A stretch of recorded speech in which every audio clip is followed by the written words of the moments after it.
15, 1º de dezembro de 2016, na sede da Procuradoria da República no Estado de Goiás, presença do Procurador da República Teve Correia Filho, Rafael PLC Rodrigues Barbosa, compareceu o senhor Carlos José Fadigas de Souza Filho, CPF 56640170582, devidamente acompanhado do seu advogado Pierre Paulo Cruz Bottini, OAB São Paulo 163657, e o Dr. Walter Pedrosa Barreto Júnior, OAB Bahia 20344, a fim de prestar depoimento em razão da celebração de acordo de colaboração com o Ministério Público Federal. Nesse momento, todos os presentes são cientificados da proibição de uso de quaisquer instrumentos de gravação ou registro de audíveis próprios e declaram não estar fazendo uso oculto ou dissimulado de qualquer equipamento sob as penas legais. Observadas todas as cautelas de sigilo determinadas, atendendo aos ditames da Lei 12.850 de 2003, notadamente quanto ao disposto no artigos 4º a 7º, pergunta ao senhor Carlos José Fadigas de Souza Filho. Os advogados ora presentes são seus defensores legalmente nomeados para lhe assistir no presente ato? Sim. O senhor renunciou ao direito ao silêncio, afirmando o compromisso legal de dizer a verdade? Sim. O senhor pretende colaborar de forma efetiva e voluntária com as investigações e processos criminais nos termos firmados com o Ministério Público Federal? Sim. O senhor, junto de seu defensor, autoriza expressamente, está ciente do registro audiovisual do presente ato de colaboração? Sim. O senhor está ciente dos efeitos da colaboração premiada, que os efeitos da colaboração premiada dependem de um ou mais dos resultados previstos no artigo 4º da Lei 12.850 de 2013? Sim. O senhor, no tocante ao anexo 4, Guerra dos Portos e Delcídio Amaral, pretende responder às questões formuladas? Sim. Então vamos às questões.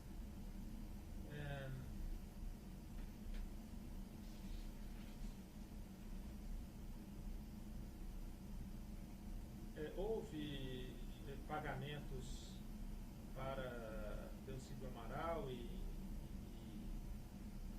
em relação a essa conhecida Guerra dos Portos?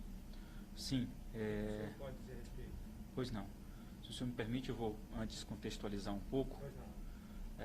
Não para justificar o pagamento, mas apenas para dar um pouco o contexto no qual os atos aconteceram, né? Nos primeiros anos dessa década, estamos falando de 2011, 12, 13, a indústria brasileira passava por um momento muito difícil. Isso ficou muito caracterizado e evidenciado por números bem claros de queda do PIB industrial, queda da produção industrial, queda do emprego na indústria e tantas outras coisas. E diversas iniciativas de apoio à indústria brasileira foram discutidas no âmbito do governo federal e também no Congresso Nacional. A Braskem, como uma das maiores indústrias brasileiras, e a Braskem deve ter entre as 5 maiores empresas industriais do Brasil, ela participou dessas discussões, tipicamente através das federações estaduais, FIEB, Federação da Bahia, FIERGS, que é a Federação do Rio Grande do Sul, Fiesp, a própria Fiesp de São Paulo, a FIEA de Alagoas, a Confederação Nacional da Indústria. E esse foi um tema muito público, doutor. Quer dizer, tantas dificuldades da indústria, quantas propostas de política de apoio à indústria foram amplamente discutidas na sociedade, com cobertura de imprensa. Então foi um tema que recebeu realmente bastante atenção. Entre essas medidas de apoio à indústria está a Guerra dos Portos e a aprovação de uma proposta de resolução do Senado número 72/2010, PRS 72 de 2010. E qual é o contexto dessa PRS 72? Por incrível que pareça, alguns estados brasileiros faziam, no começo dessa década, o oposto do que a maioria dos países faz. Eles estimulavam o produto importado, estimulavam fiscalmente o produto importado. Esses estados queriam gerar movimentação nos seus portos, né? Estados com Espírito Santo é um deles, com Porto, e a entrada, queriam estimular a entrada de produto pelos seus portos. E começaram a conceder descontos fiscais para o produto que era feito fora do Brasil em detrimento do produto brasileiro. Como esses incentivos eram vultosos, eles começaram a inviabilizar a indústria nacional. Chegaram a mais de 10% de incentivo. E no setor industrial, muitas vezes, a gente trabalha com margens muito apertadas, de 6%, de 8%. Então, a produção nacional não tinha como concorrer com um produto feito lá fora e importado. Lembrando sempre que todo mundo faz o contrário, né? Os países dão incentivo para quem produz localmente, em detrimento do produto importado, porque querem gerar emprego lá, querem gerar pagamento de imposto lá, querem gerar uma série de questões lá. Esse sistema foi conhecido como Guerra dos Portos. Porque era uma guerra para ver qual porto ia receber mais movimentação, e nessa guerra eles foram dando esses incentivos que afetaram muito a indústria nacional. Houve uma mobilização grande, inclusive de sociedade, sindicato de trabalhadores, associações de indústria, o próprio governo federal ministros chegaram a classificar essa política de alguns desses estados como lesa pátria e tudo mais. E foi essa mobilização que foi feita para aprovar uma proposta de resolução do Senado, a PRS 72, que limitaria a capacidade dos estados de conceder incentivo para o produto importado. E a Braskem, naturalmente, se engajou nesse tema. Qual foi o alinhamento feito com Marcelo Odebrecht de minha parte? Quer dizer, de forma coerente com um alinhamento que eu já tinha tido com ele antes, eu me concentrei onde eu já estava concentrado, que são as federações das indústrias, a Confederação Nacional da Indústria, a Associação Brasileira da Indústria Química e várias associações industriais, a ABIT, a BIMAC, a Aço Brasil. Foi uma mobilização grande porque a indústria de vários setores estava apanhando do produto importado, né? E a parte de relacionamento político, para fazer andar dentro do Senado esse tema, foi tratada por quem tinha essa relação. Aí, notadamente, o Marcelo Odebrecht, que tinha relação com o Poder Executivo, o Cláudio Mello, que tinha relação com o Poder Legislativo. Lembrando sempre que eu tinha assumido a Braskem vindo dos Estados Unidos. Esse é um ponto que eu acho importante acrescentar. Que eu tinha vindo dos Estados Unidos, eu não tinha, portanto, relações políticas aqui. E antes disso era de uma área de apoio, era de finanças. E o Marcelo tinha exatamente as relações no Poder Executivo e o Cláudio no Poder Legislativo. Levantamos e-mails da época para recompor um pouco essa história. Eu fui buscar e-mails dessa época para recompor essa história. Bem, como o assunto afetava toda a base industrial brasileira, o Poder Executivo se envolveu. Os ministros e a própria presidente da República se envolveram para fazer esse assunto andar. O governo estava perdendo a arrecadação, né? As indústrias produzindo menos estavam perdendo a arrecadação. Marcelo conversou com o ministro Guido Mantega, e aqui nas minhas notas, só relembrando um pouco desse histórico, e o Guido Mantega indicou o senador Romero Jucá, disse que a base de apoio do governo no Senado ia ajudar a resolver o assunto. Eu só voltar um instantinho. Pois não. Para conseguir reconstruir essas relações, especialmente do Cláudio Filho e do Sr. Marcelo Odebrecht, cada um com o Poder Executivo e Legislativo, respectivamente, o senhor precisou se valer de levantamento de e-mails? Eu me vali de levantamento de e-mails para relembrar os interlocutores, o que eles tinham dito à época. Então, esses e-mails ajudaram bastante, né? Tem lá um e-mail de Marcelo dizendo: tive com o Guido, ele disse que a base de apoio do governo no Senado vai ajudar. Então, foi isso que eu incorporei aqui. Estão aí como anexo. Deve ser um dos primeiros, doutor. Deve ser o 4.2. Esse anexo. Eu acho que esse... 4.2.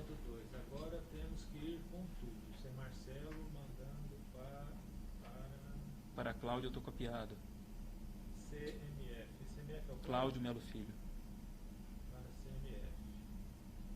Veja com o Jucá, alguma coisa assim. Agora temos que ir com tudo. CMF, veja com o Jucá, se GM, quem é GM? Guido Mantega. O GM é Guido Mantega. Quer colocar aí no anexo 4.2.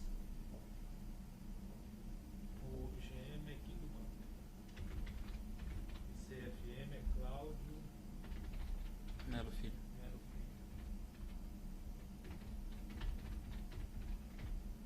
CGM está mesmo firme conforme me disse. Ele me disse que orientou RJ Romero Jucá.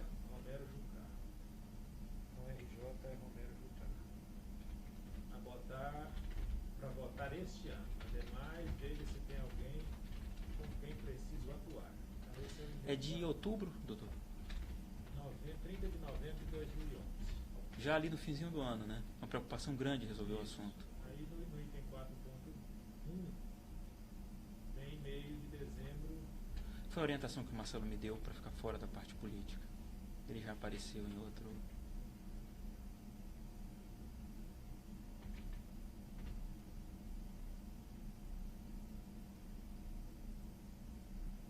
Certo. Aqui tem um e-mail seu para o Marcelo, que diz o seguinte: Marcelo, apenas como informação, estamos com a estratégia de comunicação da sucessão montada para essa semana que vem, começando no dia 7, depois da RCA virtual. O que é RCA virtual? Reunião de conselho de administração, que ia me eleger como presidente.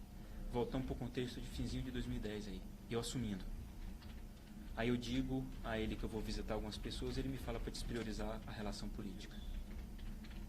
Na verdade, na segunda, dia 6 pela manhã, estaremos com o Jacques Wagner iniciando esse processo. Um abraço.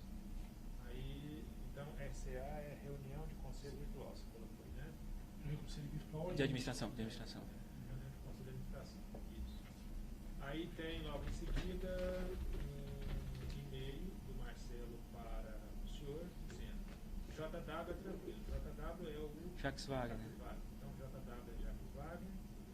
Depois ali o CMF, que é o Cláudio Melo Filho falou, né? A agenda dele. Cláudio Melo Filho é o CFM, é o MF, é o principal contato da organização com o JW. A organização é quem? A organização Odebrecht. Então, a organização é o Odebrecht. Veio 4.1. Esse é o 4.1. Você A gente precisa. olha 4.1 ou 4.2? 4.2 é aquele anterior em que ele fala do Das siglas. GM e do RJ. O 4.1, esse que nós estamos tratando agora, Que na só para a gente Perfeito. definir quem são essas siglas aqui, porque Perfeito. isso pode ser útil lá na frente. Tá. JW é ele já disse, é o Jacques Wagner. Você precisa depois combinar com BJ uma ida a Sérgio Cabral. Quem é BJ? Benedito Júnior, presidente da construtora. Então, BJ é o presidente, Benedito Júnior, presidente da construtora Odebrecht. Quanto a Tarso, recomendo que vá com Alexandrino e Walter Lana. Alexandrino é o Alexandrino Alencar. E o Walter Lana?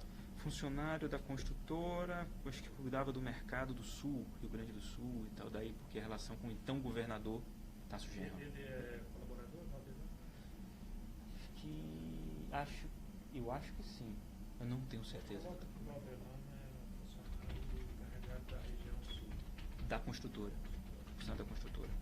Com Alckmin, se achar que precisa, pode ser comigo mesmo. Tem também Venezuela com RR e EA. RR e EA. Quem está? Roberto Ramos e Euzenando Azevedo.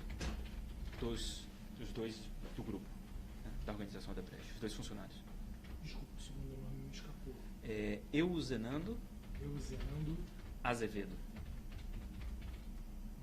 Eles atuavam lá na Venezuela? O Euzenando era o presidente da construtora na Venezuela.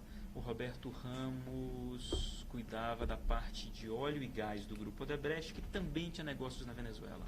E o que o Marcelo Odebrecht quis dizer com, assim, qual que seria... Porque aqui o que se estava vendo era contatos políticos aqui no Brasil relacionados a esses interesses que o senhor está dizendo aqui do problema da guerra dos portos, não é isso? Isso, na verdade, então deixa eu colocar esse e-mail em Certo. contexto, doutor, porque ele vai aparecer outras vezes. Sim. Esse e-mail ele aparece outras vezes porque esse e-mail, o que mostra? Uma dinâmica entre eu e Marcelo. Eu estou assumindo Entendi. e digo a ele, estou indo visitar as fábricas para me apresentar como presidente novo. Algumas pessoas já me conheciam como financeiro, mas me apresentar como presidente novo, e vou aproveitar para visitar os governadores. Aí ele disse, não precisa- Aí Marcelo, aí a primeira reação dele, na sequência ele manda um outro e-mail mudando. Na primeira reação dele é o seguinte, se você for falar com não sei quem, aí vai dando os nomes de dentro de casa. Certo. Se você for falar com o governador do Rio, vai com o Benedito Júnior, se você for no Sul, vai com não sei quem. Na Venezuela, que você precisa também fazer uma visita institucional na Venezuela, é não sei quem. Só que ato contínuo, horas depois, ele manda um e-mail de cima. Despriorize. Essas relações já existem, despriorize. Tá. E eu respondo dizendo, obrigado pelas sugestões, vou despriorizar, vou me concentrar na Biplast, ou seja, nos clientes. Certo. Então esse e-mail aqui, ele fala, esse primeiro que nós estamos cuidando aqui, ele não está falando especificamente da Guerra dos Portos, Não. mas genericamente da sua relação, Do meu ou foco. da relação como seria com os políticos. Perfeito. Entendi. E o meu foco nas associações de classe, Fiesp, tal, nos clientes e a relação política tratada no nível da Odebrecht S.A. Certo. Ele fala Eu trago bem- esse contexto de novo, porque na Guerra dos Portos, volta esse contexto. Fadiga, pegue lá as federações e eu e Cláudio. Tá. Eu vou me concentrar aqui na identificação, então, das siglas que Perfeito. coloca aqui, pra gente entender. México com RR e Luiz Welly. Isso. Will. Will. W-E-Y-L. Não, Não, W-Y. Não, Não sei. aqui tá W-E-L-L-Y. Está escrito errado. Ótimo. Então vamos corrigir isso aqui. É México com RR. RR é O mesmo Roberto Ramos, que cuida de América Venezuela, Latina. América Latina como um todo. E esse Luiz, Aí agora é o responsável pelo Odebrecht no mercado mexicano. na verdade, não é Luiz, o L é o W-E-Y e talvez L duplo, acho que é L duplo. LL. Will. Isso. Então você diz que o L aqui, na verdade, é o Will. W-I-L-L-Y. W-E-L-L-Y está escrito errado. É o que como o Marcelo escreveu aqui no e-mail. O que na verdade é esse nome dele que eu acabei de soletrar aí. Quer que eu solete de novo? Por favor. Pode falar. W-E, né? Em São Paulo. W-E-Y-L-L. Will. Estados Unidos, ele deve falar de Estados Unidos também. Ele fala quando o mercadante for confirmado, eu vou com você. Foi confirmado no Ministério da Tecnologia. É. Assim como a JSG após confirmado. O que é JSG? Deve ser do José Sérgio Gabrielli, presidente da Petrobras. O JSG é José Sérgio Gabriel.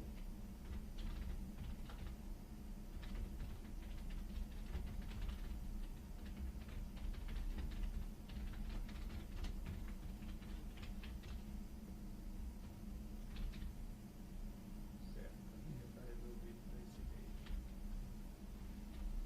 Aí agora você tem um e-mail aqui do item 4.3, ele fala, peguei agora no evento da Isto É, o Manteiga, Jacques Wagner e o Pimentel, e os dois últimos me ajudaram com o primeiro. GM é Guido, manteiga. o Guido Manteiga, esse eu já falou. Garantiu que já deu orientação forte para ajudar no tema. O Pimentel acho que ele está batendo fogo. Agora é hora de cobrar de Jucá. Isso aqui está dentro daquilo que você estava falando da Guerra dos Portos. Exatamente, exatamente. Fora aquele primeiro lá de 2010, agora é todo no contexto de aprovar o fim dessa guerra. Certo. Tá. Eu- Isso está claro? Está citado aqui, Sim. eu cito essa. Pode prosseguir. Tá bom. Depois a gente volta nos e-mails, se tiver mais alguma. Perfeito. Por fim, teve a questão do Guido Manteiga, que diz que a base de apoio do governo no Senado ia ajudar, e o Romero Jucá era líder do governo no Senado. Depois teve também essa interação com o Jacques Wagner, que era a parte interessada, governador da Bahia, né, era importante para a Bahia, petroquímica. Fernando Pimentel era o ministro da Indústria e Comércio. E para pressionar, só precisa resolver, precisa acabar e tudo mais. Outra frente de atuação era no próprio Senado, onde aí o Cláudio Melo Filho era o principal interlocutor, junto com o Romero Jucá. Né? Então o Cláudio falava com o Romero para ver, inclusive, se o Romero tinha de fato recebido as orientações. Quer dizer, o governo mandou votar mesmo, botou para andar e dava esse retorno a Marcelo. No fim de 2011, nós ficamos com receio do assunto ser postergado,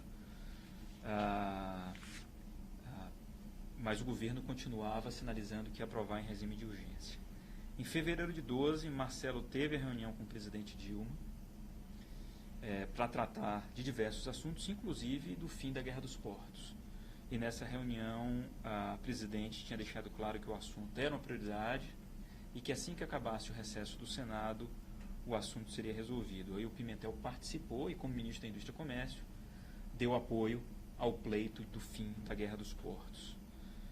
O Espírito Santo, por outro lado, que praticava a Guerra dos Portos, o governador... Só é que não está muito claro, lendo esse depoimento está bem claro, mas para ficar claro para o vídeo. Pois não. O projeto de resolução do Senado de 72 era o meio para acabar com a Guerra dos Portos. Era a forma de acabar com a Guerra dos Portos, na medida em que a PRS 72, limitando o ICMS do produto importado, limitava a capacidade dos estados de conceder esse incentivo. E aí nivelava um pouco mais o jogo entre o produto importado e o nacional. Um ponto importante.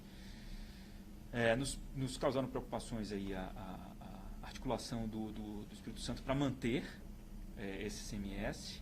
Marcelo esteve com o governador do Espírito Santo, Renato Casagrande, e esse colocou uma proposta de manter o incentivo importado, mas tirar para tudo, exceto petroquímica, atenderia a Braskem, e mais alguns outros poucos produtos. Ele queria se livrar da pressão de solução. Apesar disso resolver o problema da Braskem, a gente não resolveu o problema dos nossos clientes.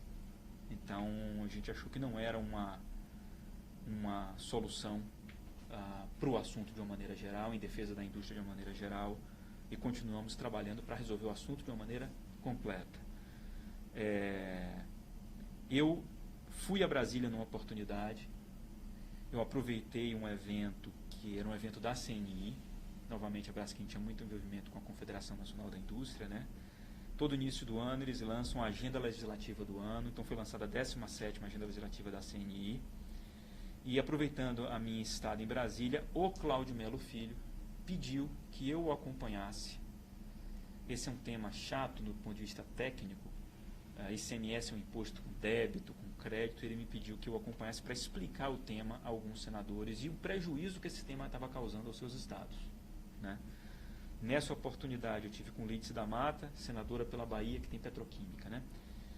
Ginha Argelo, aí por avaliação do Cláudio, de que era alguém que podia articular a favor. Fernando Collor, Alagoas, estado importante de petroquímica também. Romero Jucá, pelo papel de Romero Jucá de liderança. Renan Calheiros, novamente alagoano. A indústria petroquímica em Alagoas é muito importante. Pelo que eu me lembro, eu tive com esses senadores pela primeira vez, não tinha nenhuma relação com eles, então foi bem formal, né? O senador me tratando de presidente, eu tratando ele de senador, enfim. E expliquei o tema e foi uma reunião absolutamente normal. O único ponto que eu me recordo assim foi na despedida do senador Romero Jucá. Ele disse: olha, contamos com o apoio de vocês no futuro. Eu disse: tá ótimo, senador, vamos em frente e tudo mais. Bem, voltando agora para o outro lado, Marcelo continuava, para o lado do Poder Executivo, né, continuava conversando com Guido Mantega, que continuava apoiando o tema, dizendo que era uma prioridade e alertando, inclusive, em relação a interferências. Disse que o senador Francisco Dornelles estava perturbando, porque achava que a PRS não era a melhor solução. Enfim, como resultado de toda essa mobilização aí, em 24 de abril foi aprovada a PRS com um texto que não eliminou, mas reduziu muito a capacidade dos estados de dar incentivo, o que era importante para a indústria, né? Não só a Braskem, mas a indústria de maneira geral. Eu não tenho notícia de nenhum acordo financeiro com o Poder Executivo, mas com o Poder Legislativo eu sei que houve. O Cláudio Melo, que cuidava dessa relação, procurou a mim e a Marcelo Odebrecht, que era o líder dele, inclusive, e falou sobre a necessidade da liberação, pelo que eu me lembro, por volta de 4 milhões de reais, que ele destinaria a políticos. Só voltar um pouquinho, tem um episódio envolvendo o senador Francisco Dornelles, que estaria fazendo um movimento contrário à intenção de aprovação. Você se recorda desse episódio? Não me recordo especificamente do que era. Tinham alguns senadores que achavam que a solução não era por aí, precisamos resolver junto um outro problema. Se botasse mais um problema para resolver, era a forma de não resolver nada, né? Vamos resolver o ICMS todo do Brasil logo. Não vai resolver nada. Então, essas interferências eram no sentido de que isso podia prejudicar a aprovação da PRS. Era mais uma orientação do ponto de vista político, de, não sei quem está trabalhando contra, não sei quem está ajudando. E eu me lembro de ter esse e-mail, tive com o Guido Mantega, do Marcelo, né? O senador Dornelles continua perturbando. Eu não sei se eu trouxe ele como anexo, doutor, para ser sincero. Tá aí, né? Pronto. É só para dar um pouco desse contexto. Eu não lembro exatamente qual era a opinião do senador Dornelles. Bem, o uso dos 4 milhões de reais, retomando aqui, seria detalhado por Cláudio Filho. E aí eu queria trazer exatamente o ponto que o senhor me perguntou sobre o senador Delcídio Amaral, né? Tempos depois dessa aprovação, essa aprovação se deu, pelas minhas notas aqui, em abril. Lá em julho, o presidente da Odebrecht Engenharia Industrial, Márcio Faria, portanto também do grupo Odebrecht, me disse que o senador Delcídio Amaral não tinha recebido atenção, entre aspas, da Odebrecht. E eu não tinha como avaliar se o senador tinha recebido atenção, se não tinha recebido atenção. Então eu pedi que os dois, Márcio Faria e Cláudio, conversassem, porque Cláudio era a pessoa que tinha relação com o Congresso. Terminamos fazendo uma reunião A3 e resolvemos acatar o pedido do senador. Ele recebeu 500 mil reais em caixa 2, digamos assim, como contrapartida do que ele disse ter sido a atuação dele para aprovar a PRS 72. Certo. Esse recebimento, esse pagamento foi feito através também do setor de operações estruturadas? Sim. Também com pagamentos no exterior? Pelo que nós identificamos no Drauzes, que quem fez a interface com ele, a demanda veio por Márcio Faria, e depois quem foi ao senador dizer que ele tinha sido aceita a demanda dele, digamos assim, foi o Cláudio Melo Filho, que acertou a forma de pagamento. Nos últimos meses, nós mergulhamos no Drauzes e foi identificado que ele recebeu em dinheiro, no Brasil. No Brasil em dinheiro. Em Brasil. Constava lá como sendo no Brasil em dinheiro. Tá, como é que a gente já entendeu como é que funcionava, em parte, esses pagamentos no exterior. E como é que funcionava esses pagamentos sem dinheiro no Brasil? Como é que era... Porque, pelo que eu vi, o senhor explicou aqui, naquele anexo 1, o dinheiro, o caixa 2 era gerado no exterior através de offshores, passava por 2 camadas de offshore até chegar no setor de operações estruturadas. Mas esse dinheiro estava lá fora. Perfeito.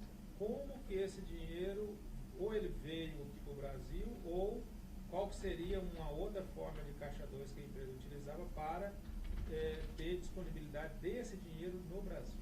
Tá. Pela informação encontrada no Drauzes e também discutida com os advogados da empresa, que estão também apoiando a área de operação estruturada no processo de colaboração.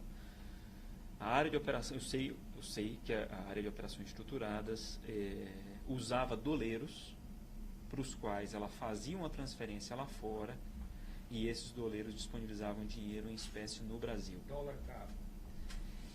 Eu fazia uma transferência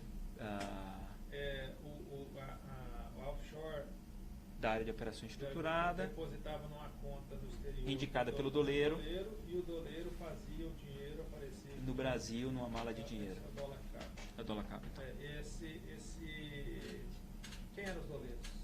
Não sei, doutor. Não sei. O senhor não sabe. Não. Quem que era, dentro da companhia, o encarregado de operacionalizar esse dólar cabo?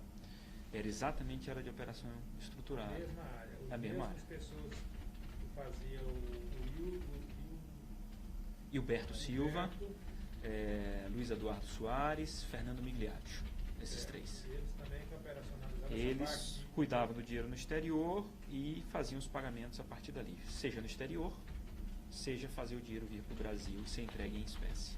Certo.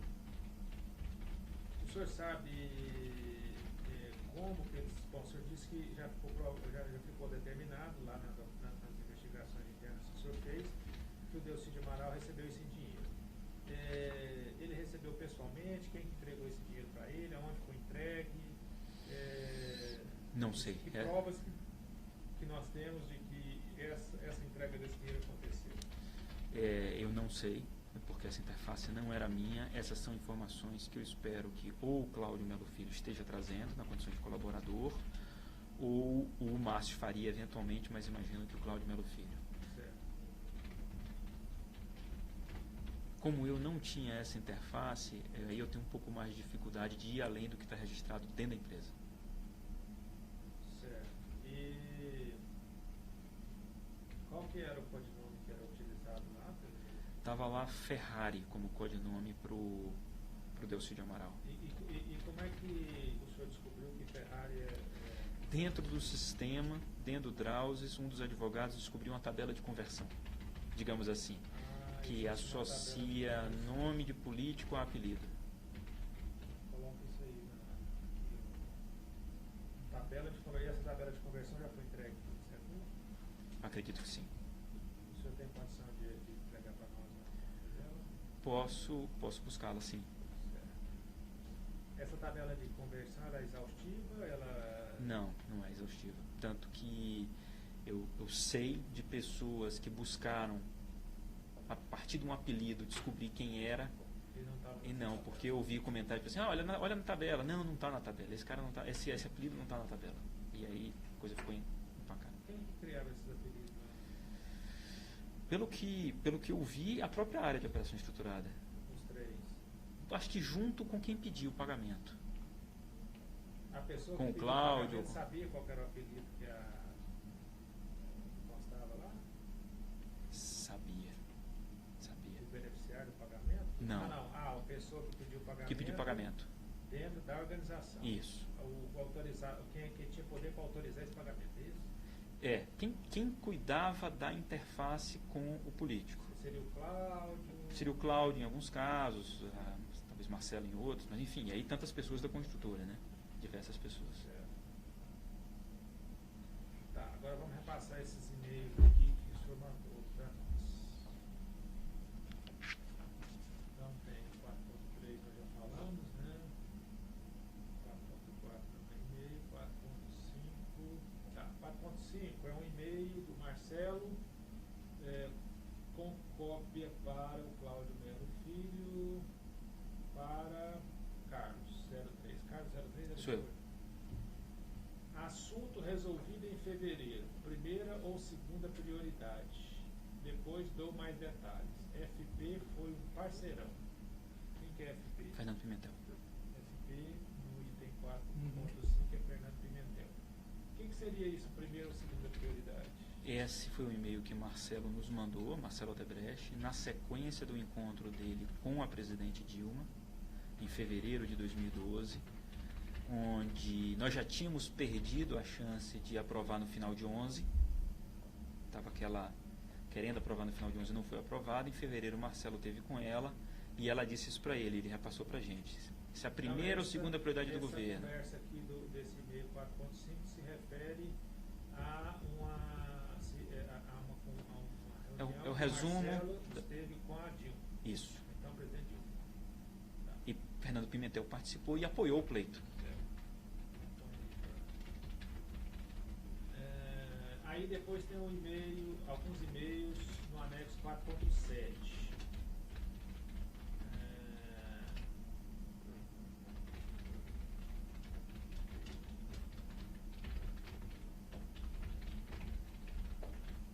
Ele fala da conversa com o Paulo Francini, né?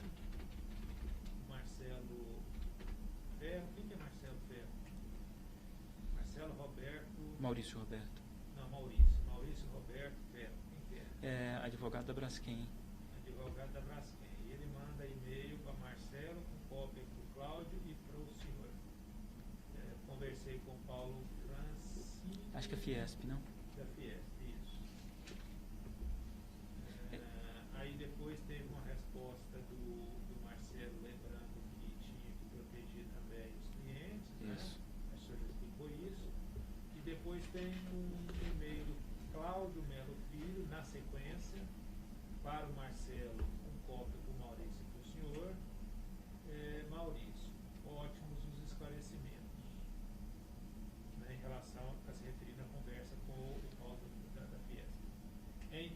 senador Ciro, de Goiás, que eu imagino que seja Ciro Miranda, e o senador Cássio, da Paraíba, que imagino que seja Cássio Cunha Lima, tinham razão. Me ajudou, pois me comprometi em ajudá-los, sem na reunião ter convicção de que eu poderia, sem nos atrapalhar, por isso lhe fiz a consulta. Marcelo, 100% entendido seu comentário. Bom, esse comentário deve ser em relação aos clientes, né? A necessidade de proteger os clientes, é Perfeito, isso. E agora, em relação a essa ajuda aos senadores Ciro e Cássio, o que ele o senador Ciro, eu não sei, eu não sei se é, qual deles é. O que eu me recordo é que... Esse é o anexo 4.7. Eu não estou com ele aqui também.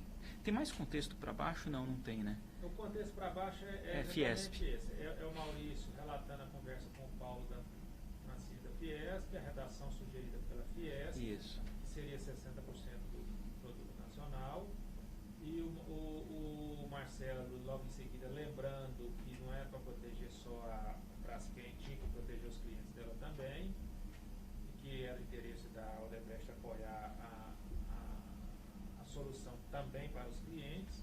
Aí, logo em seguida, o Cláudio Melo trata de dois assuntos. Ele diz que entendeu o comentário do Marcelo, que eu imagino que seja em relação à proteção dos clientes, mas aí ele traz essa informação nova, que seria, então, o senador Ciro, Goiás, que eu imagino que seja Ciro Miranda, teve aqui, na verdade ele era suplente, e senador Cássio, Paraíba, imagino Cássio Cunha Lima, tinham razão. Tinham razão no que, você sabe? Eu vou comentar o contexto que eu me lembro na época. Sim. Existia muita guerra de versão. Vamos aprovar a PRS, mas reduzindo gradualmente o incentivo. Vamos aprovar a PRS só para um conjunto de produtos. Vamos aprovar a PRS imediatamente, mas depois que a indústria se recuperar, a gente volta a dar aos estados o direito de incentivar. E tinha muita guerra de versão. E às vezes, os senadores defendiam as suas versões. Não sei se a gente poderia checar depois se poderia ser o Ciro Gomes, se ele era senador a essa altura, mas enfim, defendiam suas versões dizendo, não, isso aqui inclusive é o que a Fiesp está pedindo. E ficava esse disse-me-disse, não, a Fiesp não é a favor de reduzir gradualmente, não, a Fiesp é a favor de reduzir de imediato. Não, mas isso aqui a própria Braskem falou que quer tirar só petroquímico. Não. Braskem não quer só petroquímico. A preocupação dela é petroquímico, mas ela não está defendendo tirar só o dela. Sim, a preocupação da Braskem é com petroquímico. Porque nesse mundo político, o senador pergunta assim, mas sua preocupação é petroquímico, não é? Doutor, porque a gente faz plágio. E você às vezes nem percebe que ele fez aquele comentário para mais adiante dizer, não, o presidente da empresa me disse que a preocupação era petroquímico, quando na verdade a pergunta foi um contexto e a outra foi outro. Então, meu entendimento, doutor, disso daí tem a ver com a guerra de versão, para que o Cláudio não fosse pego nesses contrapés e diz, Cláudio, não é isso, falamos com Fiesp está alinhada, tem que ter cliente junto, tem que estar junto.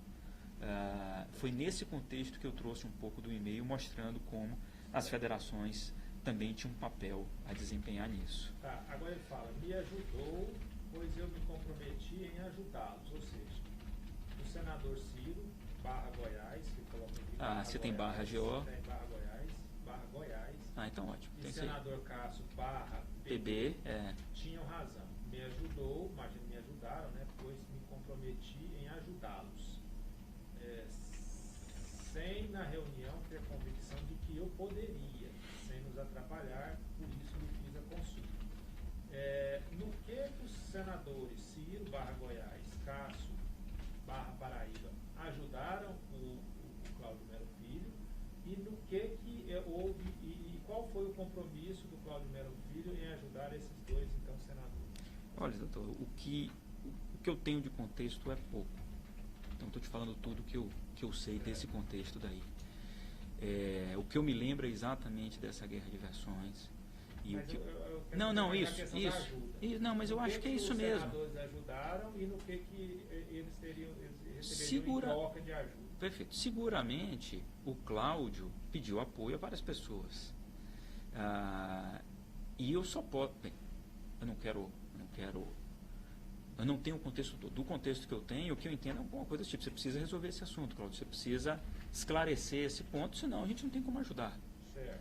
Então, mas a Fiesp está falando tal coisa. Tá, mas e como seria a ajuda em troca? Eu entendo que a ajuda do Cláudio é a ajuda de... o Cláudio tem que ir para a Fiesp e os caras têm que parar de falar bobagem. Tem que ir para a Fiesp. Não é ajuda financeira. Não. Veja só, houve um pedido de pagamento, né? Esse relato vem nesse contexto. E não foi para eles. Isso eu já disse. Só que eu estou lendo isso aqui no e-mail e estou pedindo a ajuda do senhor para tentar entender o contexto do e-mail. Perfeito. O significado, por exemplo, da palavra ajudar. Ele fala, me ajudou, pois me comprometi em ajudá-los. Ou seja, os senadores ajudou o Cláudio e o Cláudio se comprometeu a ajudar em troca. Aí eu quero saber do senhor se o senhor sabe qual foi a ajuda que os senadores deram e se o senhor sabe qual foi a ajuda que o Cláudio se comprometeu a dar em troca. Perfeito. Eu não tenho a resposta, eu não sei. O que eu posso deduzir, tentando contribuir, é de que Maurício ajudou, ou Marcelo ajudou, com o esclarecimento, porque Cláudio tinha se comprometido a esclarecer o assunto. Certo. Cláudio, ajuda o assunto a andar, tem confusão. Pô, Maurício, você teve com o Paulo da Fiesp, pô, me ajudou porque eu me comprometi a ajudar nesse assunto, a esclarecer o assunto, a limpar o assunto. É tudo que eu posso interpretar, juntando a isso o fato de que nenhum apoio financeiro a essas pessoas foi pedido. Foi pedido sim um apoio financeiro, não foi para essas pessoas. Aí tem logo em seguida esse e-mail que o senhor se referiu, que o Marcelo disse que o GM disse a ele que Dornelas continua perturbando, mas isso já está esclarecido, né? Está esclarecido aí, né? Depois, em seguida, o anexo 4.6, um e-mail de Diva Alves Ribeiro para Cláudio Melo Filho, com cópia para Stefani Cristine Rezende. Esse e-mail ele aparece anexado a um outro e-mail que o Cláudio Melo Filho manda para o senhor, com o assunto agenda.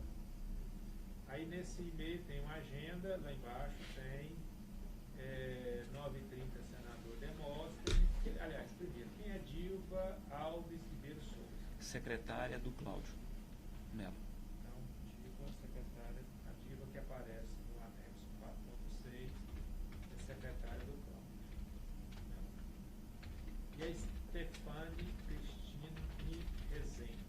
Esse eu não conheço, só posso supor que seja algum apoio administrativo, talvez uma secretária suplente. O e-mail dela é @odebrecht. Aí nessa agenda, 27/3, né, esse e-mail é de março de 2012.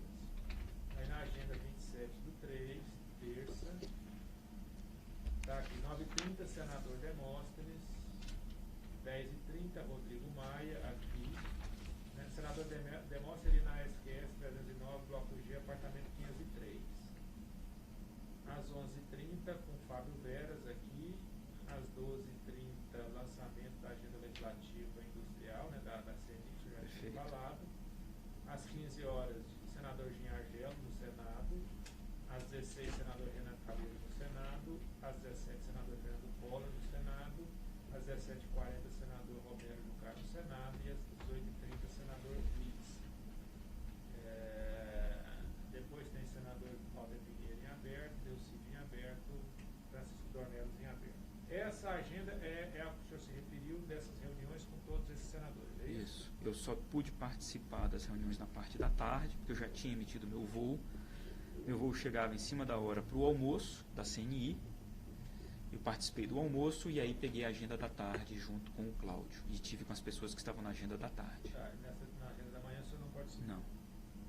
Mas essa agenda é dentro desse contexto que o senhor se falou. Exatamente. De tratar da BRS. E explicar como é que isso batia na Bahia, como é que isso estava afetando o polo da Bahia, de Alagoas e tal. 4.8 tem uma programação semanal por cidades. Deixa eu ver aí. Eu acho que a prova de corroboração do pagamento à Ferrari. Senador Delcídio Amaral. Programação semanal por cidade. Uma tabela.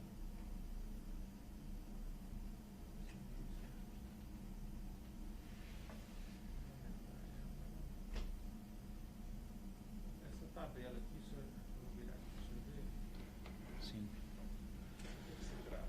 Foi uma tabela que nós, pesquisando dentro do sistema, dentro do processo de colaboração, dentro do sistema Drauzes, Essa tabela foi extraída do Drauzes. foi extraída do Drauzes, com o apoio dos advogados da Odebrecht, que mergulharam no Drauzes para levantar, e havia um pedido meu de acharmos alguma evidência do pagamento ao senador Delcídio Amaral. Sim. Foi nesse contexto que foi encontrado o nome Ferrari associado a ele e o valor de 500 mil, que eu acho que talvez esteja numa outra página, doutor, mas eu lembro quando eu olhei ela, nós localizamos lá o Ferrari e está aí em algum lugar dentro da lista de apelidos. Ferrari. 500 mil? Ferrari, 500 mil. Aqui. Na parte de baixo.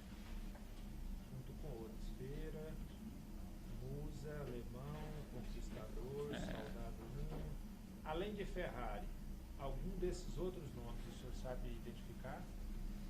Festança, Síndico, Pato, Poste, Tubo, Não. Contra, Bacia 1, Bacia 2, Bacia, Nossa. Escola 1, Escola 2, Surfista, Macho, Bolinha, Próximos, Caranguejo, Escafandrista, Ecochato. Esses aqui o senhor não consegue identificar, não? Não, doutor, sinceramente não.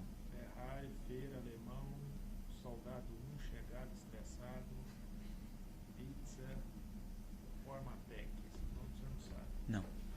Só o Ferrari que foi identificado 500 mil, é isso? É.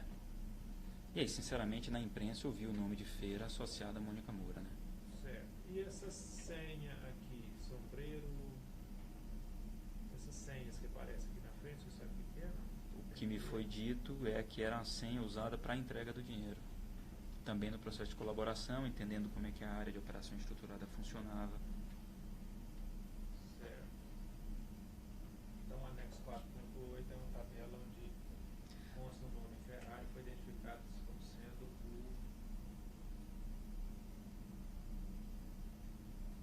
ex-senador Delcídio. Tudo isso, doutor, no contexto da colaboração, tá? Essa era uma realidade ou era uma dinâmica da qual eu não tinha proximidade à época. Tá. Aqui tem um outro e-mail no anexo 4.9, de 26 de julho de 2012, enviado por Carlos Fadiga para CFM e Márcio Faria. Cláudio Melo Filho e Márcio Faria. Isso, quem é Márcio Faria? Presidente da Odebrecht Engenharia Industrial, que foi a pessoa que me trouxe a demanda do Delcídio, dizendo que o Delcídio reclamava não ter recebido atenção no tema da PRS 72. CFM, recebeu a ligação do MF, copiado, estava jantando com o nosso amigo comum. Quem que é esse nosso amigo comum? Foi uma referência ao Delcídio. Então, o amigo comum do e-mail é o Delcídio. Segundo o MF, nosso amigo estava chateado por não ter recebido sua atenção. Comentei com o Márcio Faria que você havia me dito, mas você me ajudaria muito se ligasse e comentasse diretamente com o Márcio Faria, que você me relatou sobre as tentativas de receber apoio do nosso amigo comum. Então, é o Delcídio, né? É isso aí. Certo. Mais algum anexo a ser esclarecido? Eu acho que não. Mais alguma coisa a esclarecer? Sim, eu gostaria de acrescentar um ponto. Que a aprovação da PRS 72 ela foi fundamental para a manutenção de emprego, para a manutenção da produção industrial no Brasil, para corrigir uma distorção do sistema tributário e para defender a indústria nacional. E com isso deve ter gerado inclusive ganhos ao erário. Eu não estou novamente querendo justificar os atos, mas apenas dar o contexto de que a empresa trabalhou por uma coisa em benefício não só da Braskem, mas da indústria nacional toda. Certo. agradeço, porque esse é um ponto importante para mim.